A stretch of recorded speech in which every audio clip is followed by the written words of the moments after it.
Глава 3. Квазивоспоминания другого «я». «Не скажешь ли ты, что происходит?» — спросил меня Нестор, когда мы собрались вечером. «Куда вы вдвоем вчера ездили?» Я забыл рекомендации Лагорды не говорить о случившемся и начал рассказывать, что мы поехали сначала в ближайший городок и там обнаружили заинтересовавший нас дом. Всех их, казалось, охватила внезапная дрожь. Они встрепенулись, посмотрели друг на друга, а затем на Лагорду, как бы ожидая, что она сообщит об этом. «Что это за дом?» — спросил Нестор. Прежде чем я успел ответить, Лагорда прервала меня. Она начала рассказывать торопливо и почти нечленораздельно. Мне было ясно, что она импровизирует. Она вставляла в речь слова и фразы на языке масатек, украдкой бросая на меня взгляды, в которых сквозила молчаливая просьба ничего не говорить об этом. «Как насчет твоих сновидений, Нагваль?» — сказала она с облегченным вздохом человека, выпутавшегося из трудного положения. «Нам хотелось бы знать все, что ты делаешь. Я думаю, очень важно, чтобы ты рассказал нам об этом». Она наклонилась вперед и, еле слышно, как только могла, прошептала мне на ухо, что из-за того, что произошло с нами в Оахаке, я должен рассказать им о своем сновидении. «Почему это так важно для вас?» — спросил я громко. «Я думаю, мы очень близки к завершению», — бесстрастно сказала Лагорда. «Все, что ты скажешь или сделаешь, представляет для нас сейчас величайшую важность». Я рассказал им о том, что считал своим настоящим сновидением. Дон Хуан говорил мне, что нет смысла останавливаться на деталях. Он дал мне следующее основное правило. Я должен уделять чему-либо особое внимание, только если увижу это не менее 3 раз. В остальных же случаях все попытки будут простой ступенью в понимании второго внимания. Однажды во сне я увидел, что проснулся, и выскочил из постели, тут же обнаружив самого себя спящим на кровати. Я посмотрел на себя и сохранил достаточно самообладания, чтобы вспомнить, что я нахожусь в сновидении. И я последовал указаниям Дона Хуана, состоявшим в том, чтобы избегать внезапных потрясений и воспринимать все спокойно. «Сновидящий, — говорил Дон Хуан, — должен быть бесстрастным экспериментатором. Вместо того, чтобы рассматривать свое спящее тело, сновидящий выходит из комнаты. Непонятно, как я внезапно оказался снаружи комнаты. У меня было такое впечатление, что я оказался там мгновенно. Когда я остановился, то холл и лестница показались мне громадными. Если что-то и испугало меня той ночью, так это размеры тех сооружений, которые в реальной жизни были вполне нормальными. Холл был около 10 метров длиной, лестница в 16 ступеней. Однако я не мог представить себе, как преодолеть те огромные расстояния, которые я воспринимал. Я был неподвижен, а затем что-то заставило меня двигаться. Однако я не шел, я не чувствовал своих шагов. Совершенно неожиданно оказалось, что я держусь за перила. Я мог видеть кисти и предплечья своих рук, но не чувствовал их, удерживаясь при помощи какой-то силы, никак не связанной с моей мускулатурой. То же самое произошло, когда я попытался спуститься с лестницы. Я не знал, как ходить, я просто не мог сделать ни шагу, будто мои ноги были склеены вместе.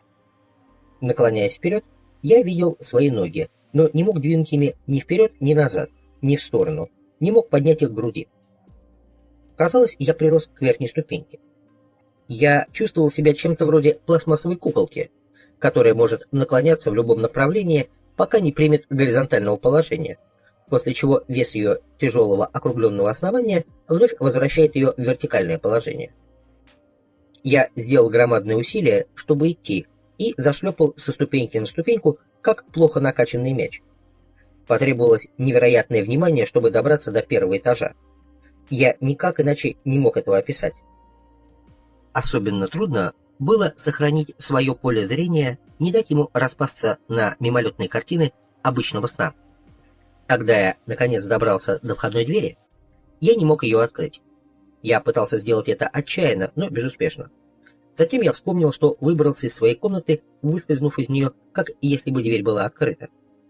Мне понадобилось только вспомнить это чувство выскальзывания, и внезапно я оказался уже на улице. Было темно. Непроницаемый свинцовый мрак не позволял мне воспринимать какие-либо цвета. Весь мой интерес был тогда прикован к широкому полю яркого света передо мной, на уровне глаз. Я скорее вычислил, чем вспомнил, что это уличный фонарь, поскольку сообразил, что такой фонарь находится за углом в 6 метрах над землей. Тут я понял, что не могу привести свое восприятие в соответствующий порядок, чтобы правильно судить, где верх, где низ, где здесь, где там. Все казалось необычным. У меня не было никакого критерия, как в обычной жизни, чтобы настроить свое восприятие. Все находилось на переднем плане, а у меня не было желания заниматься настройкой восприятия. Ошеломленный я находился на улице, пока у меня не появилось ощущение, что я левитирую. Я удерживался за металлический столб, на котором висели фонарь и дорожный знак. Сильный ветер поднимал меня вверх. Я скользил вверх по столбу, пока не смог ясно разобрать название улицы — Эштон. Несколько месяцев спустя, когда я опять оказался в сновидении, созерцая свое спящее тело, я уже знал, что мне нужно сделать. В ходе своих регулярных сновидений я узнал, что здесь значение имеет волевое усилие, а сама реальность тел несущественна. Именно память тормозит сновидящего. Я без колебаний выскользнул из комнаты, так как мне не нужно было ни открывать двери, ни ходить для того, чтобы двигаться. Холл и лестница уже не казались мне такими огромными, как в первый раз. Я проскользнул с большой легкостью и оказался на улице, где пожелал передвинуться на 3 квартала дальше. Я воспринимал фонари как очень беспокоящее зрелище. Если я фокусировал на них свое внимание, они разливались неизмеримыми озерами света. Остальные элементы этого сновидения контролировать было легко. Дома казались необыкновенно большими, но их очертания были знакомыми. Я колебался, что делать дальше. Затем я совершенно случайно понял, что если я буду не рассматривать предметы, а только поглядывать на них мельком, как мы это делаем в повседневной жизни, то смогу привести свое восприятие в порядок. Другими словами, если я буквально следовал советам Дона Хуана и принимал свое сновидение как само собой разумеющееся, то мог пользоваться способами восприятия, присущими повседневной жизни. Через несколько секунд окружающее стало контролируемым, хотя и не совсем знакомым. В следующий раз, когда у меня было подобное сновидение, я отправился в свою любимую кофейню на углу. Причина, по которой я ее выбрал, состояла в том, что каждое утро я ходил туда пить кофе. В своем сновидении я увидел знакомую официантку, обслуживающую рабочих кладбища. Я разглядел несколько человек, которые ели за стойкой, а в самом углу заметил любопытное лицо человека, которого видел каждый день, бесцельно бродящим по дорожкам между университетских корпусов. Он был единственным, кто действительно взглянул на меня. В ту же секунду, когда я вошел, он, как мне показалось, почувствовал это. Он повернулся и уставился на меня. Несколько дней спустя, рано утром, я в бодрствующем состоянии в том же кафе встретил этого человека. Он бросил на меня взгляд и, по-видимому, узнав меня, сильно испугался и стремительно убежал, не дав мне возможности заговорить с ним. Когда я еще раз посетил это кафе в сновидении, характер последнего изменился. Пока я наблюдал за этим ресторанчиком через улицу, вид стал совершенно иным. Я больше не видел знакомых домов, вместо этого перед моими глазами была картина первозданной природы. Стоял погожий день, и я смотрел на заросшую долину. Болотистые темно-зеленые, похожие на тростник растения, покрывали все вокруг. Рядом со мной находился выступ скалы 2-3 метров высотой. На нем сидел громадный саблезубый тигр. Я окаменел. Долгое время мы пристально смотрели друг на друга.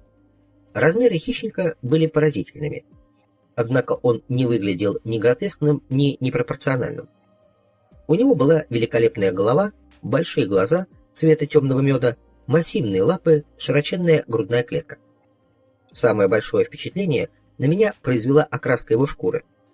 Она была равномерно темно-коричневая, почти шоколадная. Цвет меха напоминал поджаренные кофейные зерна, только мех еще и блестел. Шерсть была длинной, но гладкой и чистой. Она не была похожа на мех пумы, волка или гризли. Мех выглядел похожим на что-то никогда мною не виданное. С тех пор для меня стало обычным видеть этого тигра. Небо над долиной порой затягивали облака, накрапывал мелкий дождик, иногда сменявшийся ливнем. Временами же долина была залита солнцем. Довольно часто я замечал там и других саблезубых тигров. Я мог слышать их своеобразный повизгивающий рев, крайне неприятный для меня звук. Тигр ни разу не тронул меня. Мы смотрели друг на друга с расстояния 3-6 метров. Тем не менее, я понимал, чего он от меня хочет. Он показывал мне особый способ дыхания. Я уже дошел в своих сновидениях до такой точки, когда мог так хорошо имитировать дыхание тигра, что даже чувствовал, как сам превращаюсь в тигра. Я рассказал другим ученикам, что ощутимым результатом сновидений было то, что мое тело стало более мускулистым. Выслушав мой отчет, Нестор поразился, насколько их сновидения отличались от моих. У них были различные задачи сновидения. Его задачей было находить лекарства от болезней человеческого тела. Задача Бениньо – предсказывать, предвидеть и находить решение всего, что касалось человека. Задачей Паблито было учиться мастерить. Нестор сказал, что именно эти задачи были причиной того, что он занимался лекарственными растениями, Бениньо был оракулом, а Паблито – плотником. Он добавил, что до сих пор они касались только поверхности сновидений и ни о чем существенном говорить пока не могут. «Ты, может быть, подумаешь, что мы сделали много», — продолжал он, — «но это не так. Хинара и Нагваль сделали все для нас и этих 4 женщин. Самостоятельно же мы не сделали еще ничего». «Похоже на то, что Нагваль учил тебя иначе, чем нас», — сказал Бениньо очень медленно и значительно. «Ты, должно быть, был тигром и опять определенно превратишься в него. Именно это произошло с Нагвалем. Он был вороной, и еще в этой жизни опять превратился в нее». «Проблема в том, что такого вида тигров больше не существует», — сказал Нестор. «Мы никогда не слышали, что бывает в таких случаях». Он повел головой, как бы говоря от имени всех присутствующих. «Я знаю, что происходит», — сказала Лагорда. «Я помню, как Нагваль называл это сновидением призрака. Он говорил, что никто из нас еще не совершал сновидение призрака, потому что в нас нет разрушения и насилия. Он сам его никогда не совершал. И он сказал, что тот, кто сделает это, отмечен судьбой иметь помощников среди призраков и союзников». «Что это значит?» — спросил я у Лагорды. «Это значит, что ты не такой, как мы», — ответила она сухо. Лагорда казалась очень возбужденной. Она поднялась и несколько раз прошлась по комнате, прежде чем села рядом со мной. В разговоре наступил перерыв. Хосефина бормотала что-то невразумительное. Она тоже казалась очень нервной. Лагорда пыталась успокоить ее, обняв и поглаживая по спине. «У Хосефины есть кое-что для тебя об Элихио», — сказала она мне. Все вопросительно посмотрели на Хосефину. «Несмотря на тот факт, что Элихио исчез с лица земли, — продолжала Лагорда, — он все еще один из нас, и Хосефина все время разговаривает с ним». Все сразу стали очень внимательными и, переглянувшись, посмотрели на меня. «Они встречаются в сновидении», — драматическим тоном сказала Лагорда. Хосефина глубоко вздохнула. Она казалась воплощением нервозности. Ее тело непроизвольно тряслось. Паблито уложил ее на пол, лег на нее и стал энергично дышать диафрагмой, заставляя ее дышать в унисон с ним. «Что он делает?» — спросил я Лагорду. «Разве ты не видишь?» — резко ответила она. Я прошептал, что понимаю, что он хочет ее расслабить, но эта процедура для меня вновь. Она сказала, что Паблито передает Хосефине энергию, поместив среднюю часть тела, где у мужчины ее избыток, напротив матки Хосефины, где женщины хранят энергию. Хосефина села и улыбнулась мне. Она выглядела совершенно расслабленной.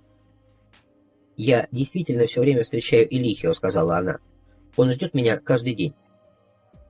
«Как получилось, что ты никогда об этом не говорила?» — спросил Паблито недовольным тоном. «Она говорила мне», — вмешалась Лагорда, а затем принялась пространно объяснять, как много значит для всех нас доступность Элихио. Она добавила, что ожидала от меня знака, чтобы передать слова Элихио. «Не ходи вокруг да около, женщина», — закричал Паблито. «Скажи нам, что он говорил».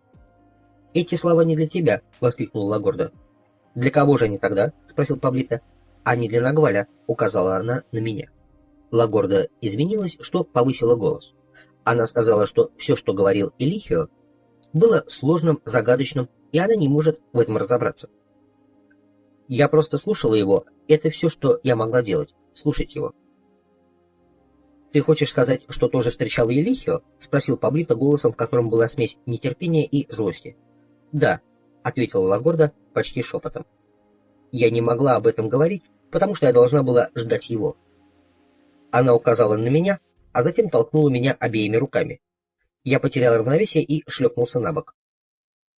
«Что это такое?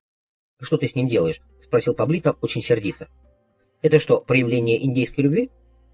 Я повернулся к Лагорде. Она сделала знак, чтобы я успокоился. «Элихио сказал, что ты Нагваль, но ты не для нас», — сказала Хосефина. В комнате воцарилась мертвая тишина. Я не знал, как воспринимать заявление Хосефины. Я ждал, пока заговорит кто-нибудь еще. «Ты чувствуешь облегчение?» — испытующе спросила меня Лагорда. Я сказал им, что у меня вообще нет никакого мнения. Они выглядели ошеломленными детьми. У Лагорды был вид хозяйки церемонии, которая крайне недовольна. Нестор поднялся и посмотрел на Лагорду. Он сказал ей что-то на языке масатек. Это звучало как приказание или просьба. «Расскажи нам все, что ты знаешь», — продолжал он по-испански. «Ты не имеешь права играть с нами и держать при себе нечто столь важное». Лагорда запротестовала. Она сказала, что утаила все, что знала, по просьбе Элихио. Хосефина кивком подтвердила ее слова. «Он говорил все это тебе или Хосефине?» — спросил Паблито. «Мы были вместе», — сказала Лагорда, едва слышным шепотом. «Ты хочешь сказать, что вы с Хосефиной были вместе в сновидении?» У Паблито перехватило дыхание.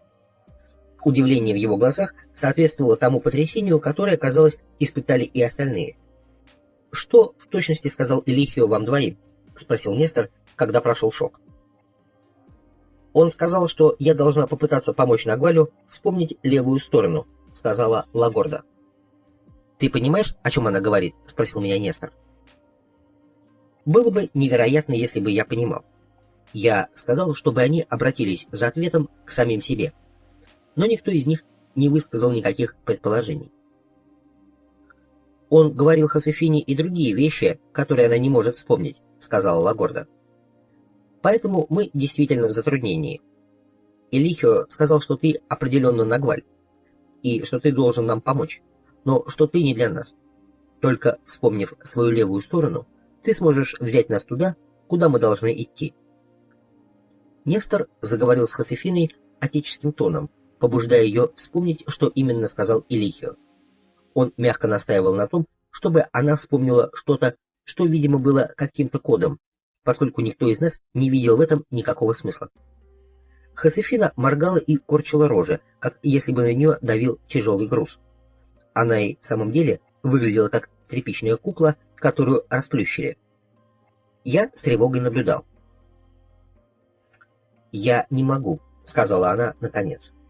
«Когда он со мной разговаривает, я знаю, что он говорит, но сейчас я не могу вспомнить, не выходит». «Не помнишь ли ты каких-нибудь слов?» — спросил Нестор.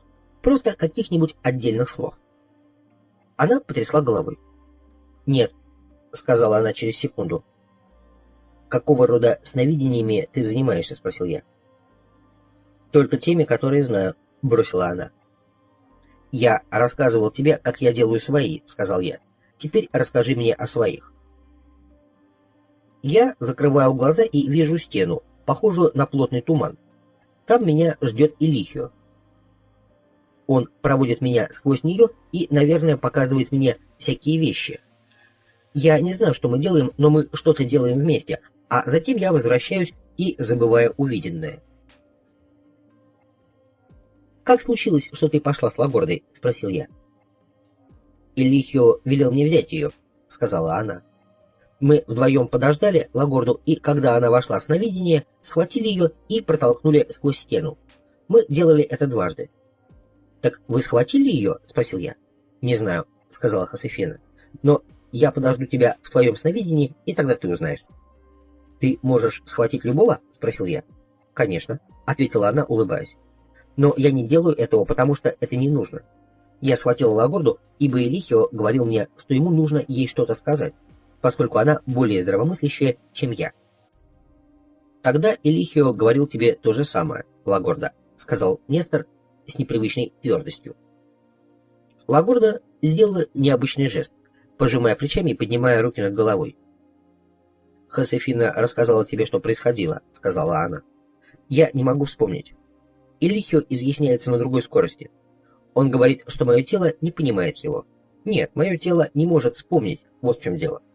Я лишь знаю, что он сказал, будто Нагваль, который здесь, вспомнит и возьмет нас туда, куда нужно идти. Он не мог сказать больше, потому что было мало времени. Он сказал, что кто-то, но я не помню, кто именно, ждет меня. «Это все, что он сказал?» — наседал Нестор. Когда я увидела его вторично, он сказал, что все мы должны будем вспомнить свою левую сторону. Рано или поздно, если мы хотим попасть туда, куда нам надо идти. Но вот он должен вспомнить первым. Она указала на меня и опять толкнула меня, как и раньше. Сила ее толчка заставила меня покатиться, как мяч. «Зачем ты это делаешь, Лагорда?» — спросил я недовольно. «Я пытаюсь помочь тебе вспомнить», — сказала она. «Нагваль говорил, что тебя надо время от времени толкать, чтобы ты встряхнулся». Совершенно внезапно Лагорда обняла меня. «Помоги нам, Нагваль», — попросила она. «Если ты этого не сделаешь, нам лучше умереть». Я был близок к слезам, но не столько из-за них, сколько потому, что что-то боролось внутри меня. Это было что-то такое, что все время прорывалось наружу с тех пор, как мы посетили этот город.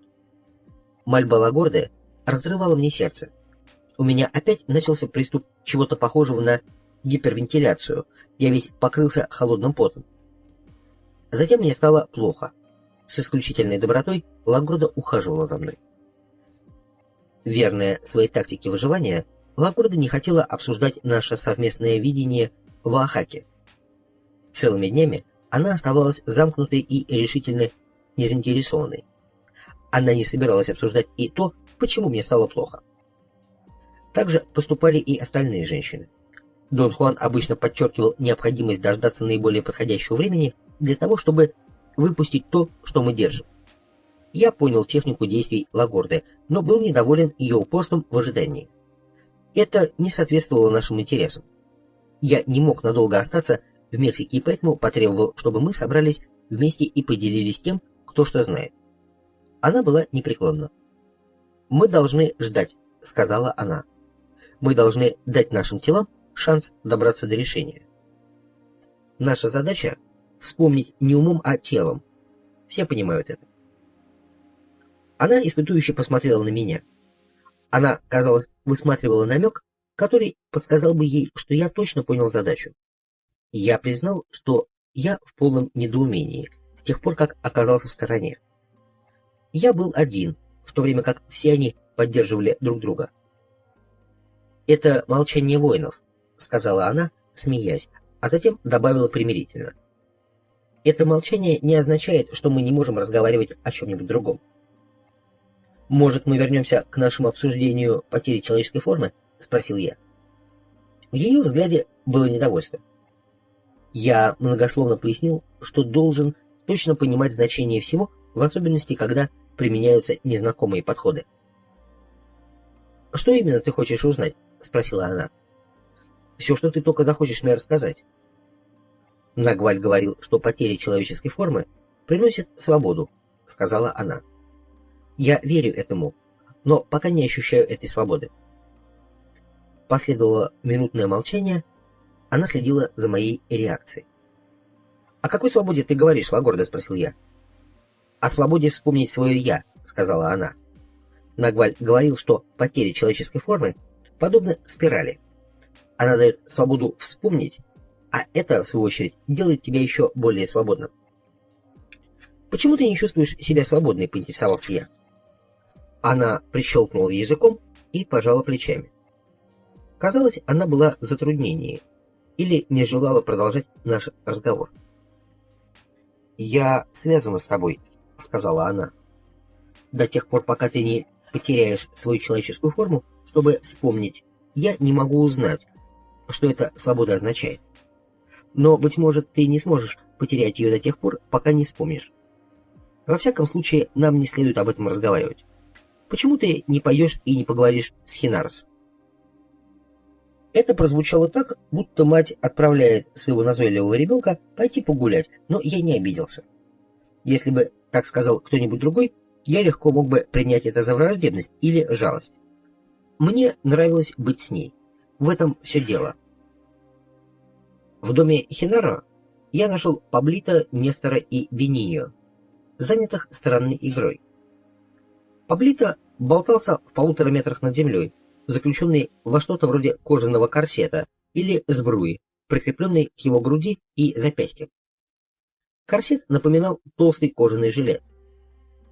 Посмотрев пристальней, я заметил, что Паблито на самом деле стоит на тонких петлях, свисавших с его жилета, подобно стременам. Он был подвешен в центре комнаты на 2 веревках, перекинутых через толстую круглую потолочную балку. Каждая веревка была прикреплена к корсету на груди Паблито с помощью металлического кольца. Натягивая веревки, Нестор и Бениньо держали Паблито в воздухе, стоя лицом к лицу. Паблито изо всех сил держался за 2 толстых шеста, стоявших на полу и удобно входивших в его стиснутые ладони. Нестор стоял слева от Паблито, а Бениньо справа. Игра походила на трехстороннее перетягивание каната, на отчаянную борьбу между тянувшими и повешенным. Когда я вошел в комнату, было слышно только тяжелое дыхание Паблито и Нестора.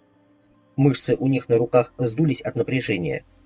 Паблито пристально следил за обоими, попеременно поглядывая на каждого. Все трое настолько ушли в игру, что не заметили моего появления. А если заметили, то были настолько сосредоточенными, что не могли оторваться. В течение 10 минут Нестор, Бениньо и Паблито пристально смотрели друг на друга в полном молчании. Затем Нестор притворился, что отпускает свою веревку. Бениньо на это не попался, а Паблито поверил. Он усилил свою хватку левой рукой и зацепился ногами за шесты, чтобы укрепить свое положение. Бениньо воспользовался этим моментом и сделал могучий рывок как раз в то мгновение, когда Паблито ослабил свою хватку. А рывок Бениньо застал Паблито и Нестора врасплох. Бениньо всем телом повис на веревке, Нестор был перетянут, Паблито отчаянно пытался уравновеситься, но все было напрасно. Бениньо победил. Паблито выбрался из корсета и подошел ко мне. Я спросил его об их необычной игре. Ему, по-видимому, не хотелось рассказывать. Нестор и Бениньо присоединились к нам после того, как сняли свои приспособления. Нестор сказал, что игра была изобретением Паблито, который обнаружил такую конструкцию в своем сновидении, а затем построил ее как игру. Сначала устройство было рассчитано на 2, но впоследствии сновидение Бениньо позволило переделать игру так, чтобы мышцы напрягали все трое. Они также обостряли зрительную реакцию, пребывая в состоянии бдительности, иногда целыми днями. «Теперь Бениньо считает, что это помогает нашим телам вспоминать», — продолжал Нестор. «Лагорда, например, чертовски здорово играет в эту игру. Она выигрывает всегда, в каком бы положении ни находилась. Бениньо говорит, что это потому, что ее тело помнит». Я спросил, есть ли у них правила молчания. Они рассмеялись. Паблито сказал, что Лагорда больше всего хочет походить на Нагваля. Она намеренно подражает ему вплоть до самых нелепых деталей. «Вы не будете против, если мы поговорим о том, что произошло прошлой ночью?» — спросил я почти в замешательстве, поскольку Лагорда решительно возражала против этого. «Нам все равно», — сказал Паблито, — «ты Нагваль». «Бениньо тут вспомнил кое-что действительно таинственное», — сказал Нестор, не глядя на меня. «Сам-то я думал, что это сон, просто запутанный сон», — сказал Бениньо, но Нестор считает иначе. Я с нетерпением ждал и кивком головы попросил их продолжать. «Прошлой ночью он вспомнил, как ты учил его искать следы на мягкой почве», — сказал Нестор. «Должно быть, это был сон», — сказал я. Я хотел рассмеяться, ибо это был абсурд, но все трое умоляюще смотрели на меня. «Чепуха», — добавил я. «В любом случае, я лучше расскажу тебе, что у меня тоже были похожие воспоминания», — сказал Нестор. «Ты водил меня к каким-то скалам и показывал, как надо прятаться. Это было не во сне. Я бодрствовал. Я шел с Бениньо за растениями и внезапно вспомнил, как ты учил меня. Поэтому я спрятался так, как ты мне показывал, и испугал Бениньо до полусмерти». «Я учил тебя», — воскликнул я. «Как это может быть? Когда?» Я начал нервничать. По-видимому, они не шутили. «Когда?» «В том-то и дело», — сказал Нестор. «Мы не можем сказать, когда. Но и я, и Бениньо знаем, что это был ты». Я чувствовал подавленность, дышать было трудно. Я боялся, что мне опять станет плохо. Я решился тут же сообщить о нашем с Лагордой совместном видении и, рассказывая об этом, сбросить напряжение. В конце рассказа я уже обрел контроль над собой. «Нагваль оставил нас чуть приоткрытыми», — сказал Нестор. «Все мы немножко видим. Мы видим дыры у людей, у которых были дети, а также время от времени мы видим небольшое сияние в людях. Поскольку ты не видишь совсем, то похоже, что Нагваль оставил тебя совершенно закрытым для того, чтобы ты сам открылся изнутри. Теперь ты помог Лагорде, и она не то видит изнутри, не то выезжает на тебе». Я возразил, что происшедшее в Оахаке могло быть случайностью. Паблито решил, что нам следует пойти на любимую скалу Донна Хинара и посидеть там, сблизив головы вместе. Двое остальных нашли его идею блестящей. Я не возражал. Мы сидели там очень долго, но ничего не произошло. Тем не менее, мы неплохо отдохнули.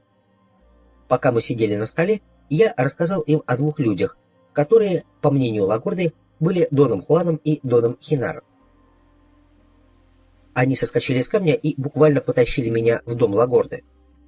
Нестор был возбужден больше всех. Он был почти невменяем.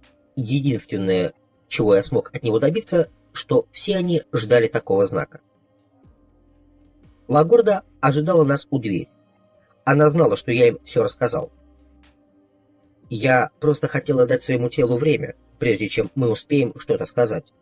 Я должна была быть совершенно уверена, и теперь это так. Это были Нагваль и Хинар. «Что находится в этих бараках?» — спросил Нестор. «Они не вошли туда», — сказала Лагорда. «Они ушли в сторону открытых полей, в сторону востока. Именно в этом направлении находится наш город». Казалось, она хотела их успокоить. Она просила их остаться, но они отказались, извинились и вышли. Я был уверен, что они чувствовали себя неловко в ее присутствии. Она выглядела очень сердитой. Я наслаждался взрывом ее эмоций, и это было совершенно нетипично для меня. Обычно я чувствовал себя взвинченным в присутствии взволнованного человека, но Лагорда в данном случае была загадочным исключением. Вечером мы собрались в комнате Лагорды. Все они были задумчивы. Они сидели молча, уставившись в пол. Лагорда попыталась начать разговор. Она сказала, что не бездельничала и, сложив 2 и 2, получила ответ. «Дело не в том, чтобы сложить 2 и 2», — сказал Нестор. «Дело в том, чтобы заставить свое тело вспоминать». Похоже было, что они переговорили между собой, судя по тем кивкам согласия, которые Нестор получил от остальных. Это поставило меня и Лагорду в положение посторонних. «Лидия тоже помнит кое-что», — продолжал Нестор. Она считала это своей глупостью, но, услышав о том, что вспомнил я, она рассказала нам, что вот этот Нагваль отвез ее к целителю и оставил там, чтобы она вылечила свои глаза. Мы с Лагордой повернулись к Лидии. Она опустила голову и, как бы в раздражении, что-то бормотала. Похоже, что воспоминание было слишком болезненным для нее. Она сказала, что когда Дон Хуан впервые нашел ее, ее глаза были так поражены инфекцией, что она не могла видеть. Кто-то отвез ее на машине очень далеко к целителю, который и вылечил ее. До сих пор она была уверена, что это сделал Дон Хуан, но, услышав мой голос, поняла, что именно я возил ее туда. Нелепость таких воспоминаний бросала ее в дрожь уже с первого дня, как она меня встретила. «Мои уши не лгут мне», — добавила Лидия после молчания. «Именно ты отвез меня туда». «Невозможно, невозможно!» — закричал я. Мое тело начало конвульсивно подергиваться. У меня появилось ощущение раздвоенности. Вероятно, то, что я называю рассудком, не могло больше контролировать всего меня и заняло место зрителя. Какая-то часть меня наблюдала за тем, как другая часть меня тряслась.